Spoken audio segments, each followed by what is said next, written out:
Welcome here, everyone. It's Robin. Welcome to my channel, Oracle Rising.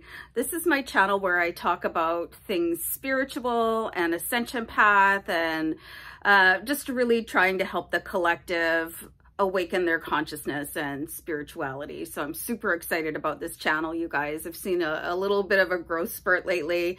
I love people introducing themselves, so make sure that you subscribe here, guys.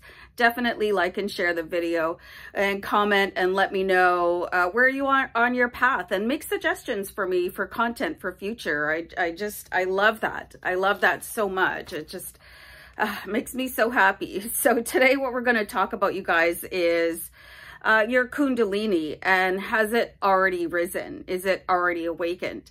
I did a video a little while ago about how to awaken Kundalini, and I know sometimes people get super stressed about things, you know. How do I ascend? How do I rise on my spiritual path? How do I awaken my Kundalini? So I talked about different techniques and strategies, you know, that you could do on a physical and spiritual level. I feel like this scarf is choking me, just by the way. So anyway, but it's cute, right?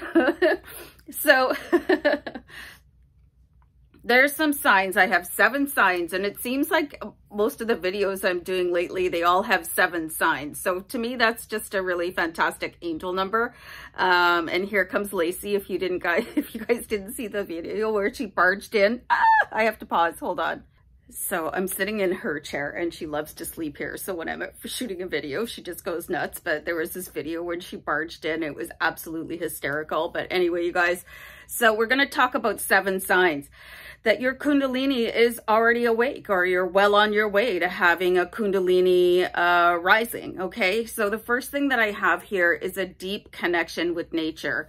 I think everybody appreciates nature, okay? So getting outside, you know, just really seeing a stunning sunrise, or being awestruck by the Grand Canyon, or something really even smaller than that, a smaller scale. But there's a new sort of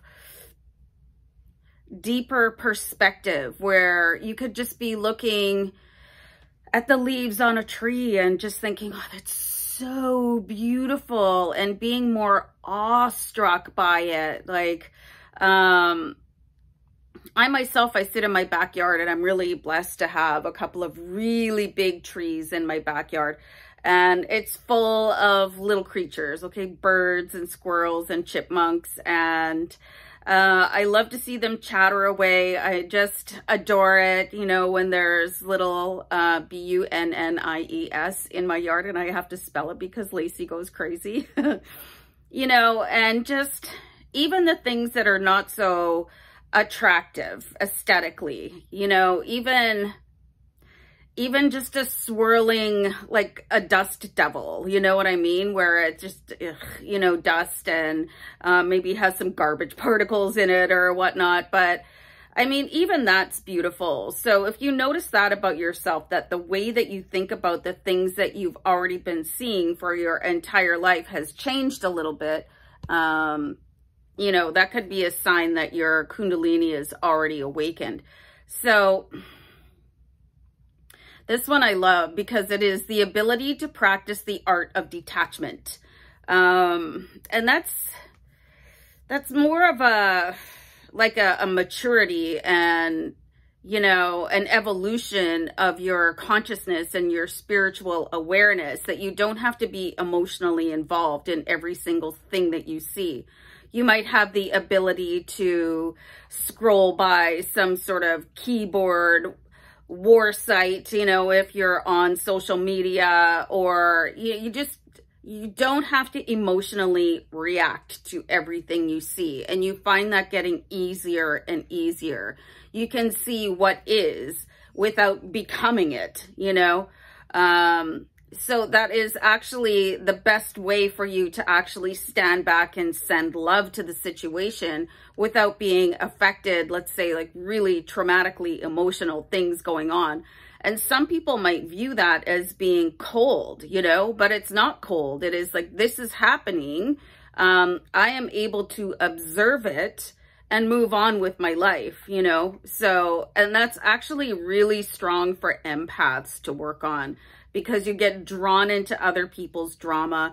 You have patients lining up because they know that you have this ability to heal. But when you can withdraw your emotions from a situation and feel detached, that's also a sign that your Kundalini is rising. I don't edit, guys. I don't have time for that. Plus, this is me. You take a non-violent approach to life. Okay, so this is where you just really want to do no harm, okay? This could be where you put out the, you know, instead of swatting insects in your home and crushing them into oblivion, you might want to, Lacey's licking. Dude, can you stop that? You might want to scoop them up and put them outside. Okay, this could also be your steps towards an evolution of a plant-based life, recognizing, you know, that you don't want to participate in any sort of violence against any sort of life form. I've talked about my veganism before, you guys, but I'm not here to preach my lifestyle. But, you know, something shifted in me when I made that change, and I feel like animals can recognize that in me too. So if it's not something that you are participating in right now, I just want to like lovingly recommend that you maybe check it out, and everybody's going to be fine. I know lots of people think that, you know, I'm going to die of a protein deficiency. Like, I'm fine. I think it's been almost 9 years for me. It'll be 9 years in November. That I've been vegan, and trust me, I am not starving, okay? I'm very well fed. So your immunity system strengthened, guys. You know, I get affected. I do have a thyroid imbalance. I have a hypothyroid. So, I mean, that can take me down sometimes. But as far as catching bugs from people, you know, colds and flus and stuff like that, if I do get sick, I can fend it off. I just kind of decide that, no, I don't have time for this. Yeah, I'm too busy. So this is part of your Kundalini rising as well, is that you just sort of recognize that there's something going on in your body that you kind of need to defend yourself against. And there's actually, you know, when you get vaccinations, it creates that antibody in your system, but you can visualize that happening for yourself. I'm not going to say avoid all type of medicine, whether it's Western or whatever, you know, herbal remedies or whatnot. But if you do visualize yourself healing or fending something off, it should really work for you, depending on how deeply you believe in yourself, your spiritual awareness, your consciousness. So you should be able to do that too. And I'm just like, no, I'm not getting sick. Like, I'm not getting sick. End of story, you know? And actually one thing I wanted to tell you guys is that since I stopped consuming fluoride and gluten, my thyroid has started to heal itself. Okay. So all this awareness comes, with your Kundalini rising. So that could be really helpful for you too. Actively serving others. Okay, so what is it that you serve? What emotional support, physical support, intellectual support, you know, entertainment support, monetary support? How do you serve others? You know, there's an impulse to start doing more and giving back. And for me, that started with my tarot channel. And for me, that is a service to others. People look at tarot, like not everybody, but they look at it as something really fluffy and for entertainment purposes only. But I've gotten so many emails and, you know, so many comments of how a tarot reading has helped somebody on their path, has helped them on their life.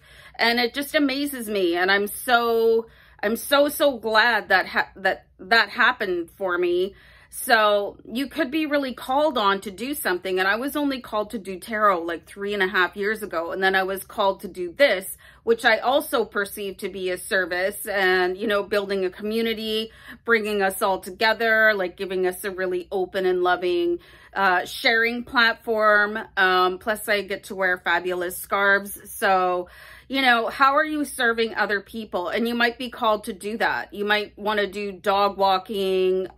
You know, serving others doesn't necessarily need to be a human. So as your Kundalini rises, there's this love that exudes that you just want to help other people. And maybe it's just through random acts of kindness, which to me is the most beautiful service to others. Like maybe, you know, you're smiling at somebody and maybe that's the only smile that person is going to receive that day. And to you, it might be, oh, hey, how's it going? You know, but to them, it could be you lit up their whole world, you know, holding open doors. And, you know, if you've got some spare change and you see somebody, we always have people that they clearly need financial support, you know, where the traffic lights are and in the medians. I mean, if I've got some spare change or whatever on me, I'll give it away, okay? Because it's whatever it is to me, it's just a little bit, but it lights up somebody's, like, they can maybe go get a meal, you know what I mean? So, and that means everything. So how can you serve others? And you'll start to think of ideas. You'll just be blessed with them. Like you'll be illuminated with something that you can do. Oh, maybe I'm out cutting my grass, so I'll go cut my neighbors, you know, or shoveling snow or whatever. So you'll just be illuminated and called on to serve others. Okay. And I think that's really, really beautiful. Your appearance could become more youthful. Okay. So, I mean, I'm all about that, you guys. You know, this is something that just because you've got more energy flowing in your body, it could look like, well, maybe time is standing still or it's being a little bit kinder to you. And people are like, oh, you have such good skin, or, you know, your genetics must be really good. I might have to pause because Lacey, I think she's going to bark. I think we're okay. So just in case you guys didn't know, like I'm 56 years old. Okay. So, sometimes when I look at myself in the morning, let's say, you know, first thing in the morning, I feel like a little bit of a troll, but I mean, I'm not bragging, and I do have gray in my hair, but I certainly don't feel 56. And sometimes I certainly don't think I look 56. So there could be sort of that, you know, feeling a little bit more youthful. Your skin is maybe plumping up a little bit, you know, your fitness could be improving. So that's another sign of Kundalini rising. All right. So the 7th one, I mean, you're drawn to people that have the same sort of spiritual element as you, and not necessarily you're faith-based, but you know, that open and loving and, you know, people that do no harm or have the same belief system as you, not in a spiritual way. I think I'm not bringing religion into this, you know, but the way that you look at life, your state of consciousness, like maybe your favorite movie is The Matrix. And that's how I started this channel, basically, because The Matrix is a documentary, not a movie. So you're drawn to positive experiences and people. I don't have any time in my life for negative people. Okay. So, you know, if people make negative comments on my channel, I'm like, I look at it and I think, you know, that person must not be having a very good day, or they're really stuck in the matrix to think that they needed to take out their anger at something that is free on the internet on me, you know? So I just scroll past it. I don't engage with it because, again, I don't have time for that. Negative people in my life, they're gone, you know? They'll just start to eliminate themselves. They'll start to weed themselves out of your garden of positivity. You don't really need to do anything about it. The universe will take care of that for you. Not that anything bad is happening to other people, but they just don't match your vibration anymore, because that Kundalini rising, it's incredibly powerful. So you're sending signals out to other positive people like light workers and starseeds and empaths, indigo children, crystal children, just naturally happy people, whatever state of awareness they're in, spiritually speaking, or their state of consciousness. Like animals could be more attracted to you because animals are pure love. Animals are pure love. Like my dog, she's going to be 9.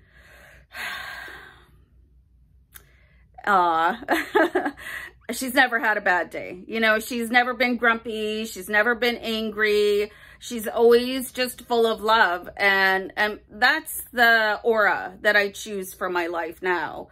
Negative people, I'll wish them well, many blessings. Maybe how can I help you? But I'm not listening to it. You know, I'm not having anybody attack me. I'll just say, okay, yeah, you're right. And I move along. That's part of the art of detachment as well.